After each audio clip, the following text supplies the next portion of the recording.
Hey, what's up everyone? Jonathan Coates here, and in this video, I'm going to show you how to test your PayPal integration with optimized checkouts. Now, before you follow along with the video, just make sure that you do have PayPal connected to your payment gateway on your optimizepress dashboard. If you don't already, then please refer back to part 4A of this series on how to create a sales funnel with a checkout page, or in the top right, you can click on help and it'll take you directly to the optimizepress tutorials. So as you can see, I'm here on my dashboard now and I do have PayPal connected. So what we're going to do now is we're going to test that the process works and that transactions are able to flow through our connection. So all we have to do is we just need to go over to the optimizepress interface and then scroll down to where it says products. We need to create a sample product. So we're just going to click on that. And then once we get to this page, we're going to go ahead and click on create new product. Once you click on create a new product, what we need to do now is just give our product a sample name. And so I'm going to just go ahead and put in Affiliate Marketing Samurai, and I'm going to use the same name for a product description just for the sake of this example. And I'm going to go ahead and skip through this and click on create a new product.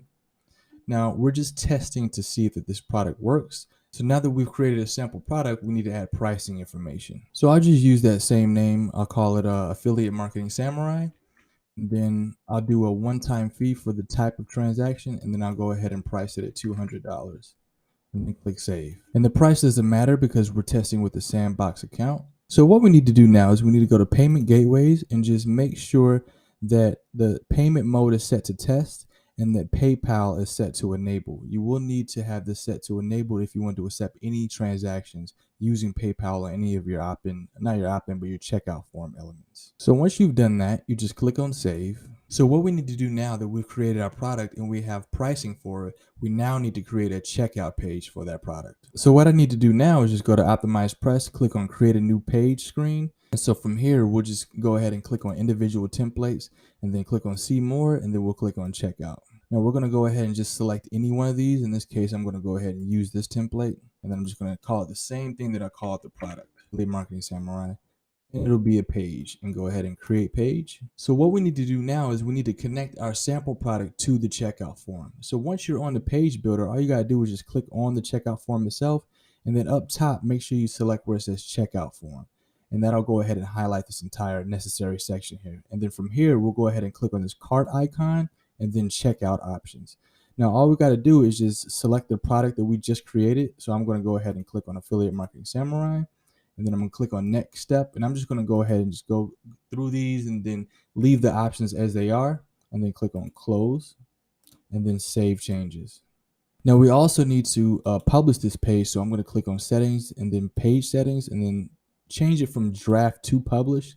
That way we can test the transaction process on a page that's not logged into our WordPress account. For an example, an incognito tab. So what we need to do now is that eye icon all the way at the top where it says preview page. You can right click on that until these options come up, and then just click on open link in incognito window. And the reason why we're doing this is because we want to be able to visit this page as a customer would.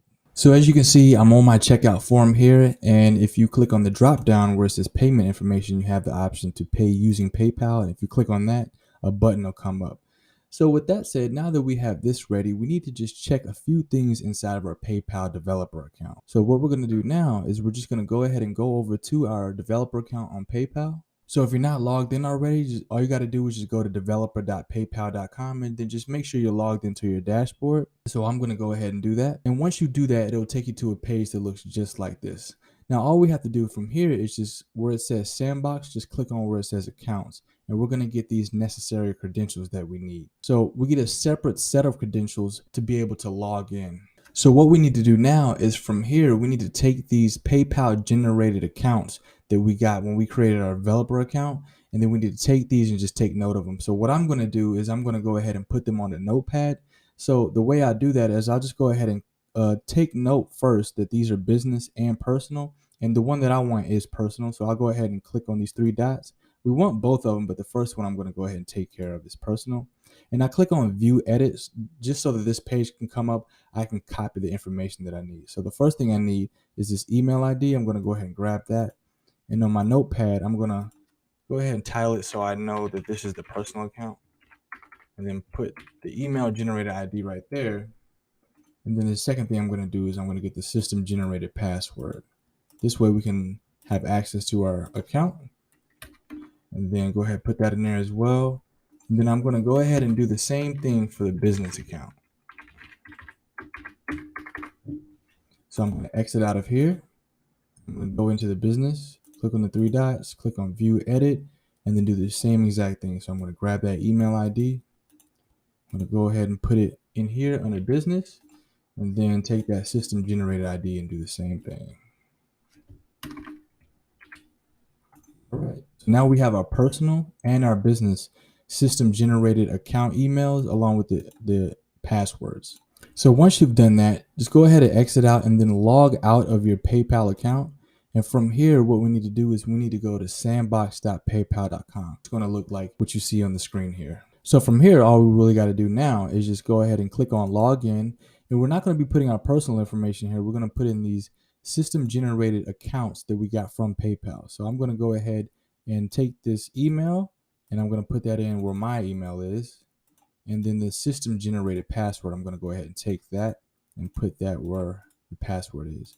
What you'll notice is after you log in, you'll see funds that PayPal has went ahead and just put in there for you. Now, these aren't real funds. They're just sample demo account funds, but we're going to go ahead and take this and we're going to use this for our sample product. So this is where you're actually going to be sending your payments to, and this will act as your store when you test and you go live. And so we'll be using this as a means to sort of demo how a customer would go through the process. And we're going to test our transaction from here. So what we need to do now is we need to just make sure that we can test with the currencies that we have available. In my case, I'm in America, I'm using US dollars. But if you're in a different country, you are able to enable different currencies from the optimizepress dashboard. And you typically have to do this before you get to this point. So you should already have selected a currency. But if you do want to make any type of changes, all you got to do is just go back to your dashboard. And I'm going to exit out of this page builder here. Go back to checkouts. And then go ahead, hover over this and then click on settings. And then from here, you just go ahead and click on business information. And then you click on the currencies that you want to select from here. And you have the option for just about everything. So in my case, I got the US dollar selected. So that's the form of payment that I'm going to be testing with. So once you've done that, we're going to go ahead and log out of our PayPal account. And then we're going to go back to the incognito tab and go back here. And then we're going to go ahead and check out as if we're a customer. So I'm just going to put my information in. Just make sure that PayPal is selected. Then you click on the PayPal button. And what we need to do from here is we need to just use our personal account from the Sandbox generated email that PayPal has given us. So I'll go ahead and take this email and I'll put it in here where it says email and then next. And then I'll go ahead and put in the sample generated personal email that PayPal gave us, and I'll go ahead and log in from here. So it's going to bring up some sample information. As you can see, John Doe, a randomly generated address. Don't worry about this. This is just the Sandbox test account, as you can see in the URL up here. So it has the $200 set as we want, which is correct. So we'll go ahead and just scroll down and then click on Pay Now. So we're just going to go back to our dashboard here, and then we'll go to where it says Order underneath Checkouts. And this way, we should be able to see our payment that we just made from our test account from James Silverton in California, apparently. And for $200, and it looks like our payment method went through. And that is how you test the checkout process to make sure that it's working properly. And as you can see, it's really simple. PayPal actually assists you with the process. They give you a sample developer account, they give you sample business, personal information. And that'll be it for this video. So I hope you enjoyed this content. As you can see, we got the PayPal integration all set up for our checkout page. And we have the Sandbox mode. We tested it and we also tested it live. So we know that we're able to receive payments and transactions are able to flow through properly and smoothly. All right. So that'll be all. I hope you enjoyed this video. If you like content like this, I highly recommend that you check out the rest of the videos in the series on how to create a sales funnel with a checkout. You'll see it on the main page, whether it be on Facebook, YouTube, or any other platform, especially if you're on my website, which is jonathancoast.net. You should see that in the description, and I will see you in the next video. See you then.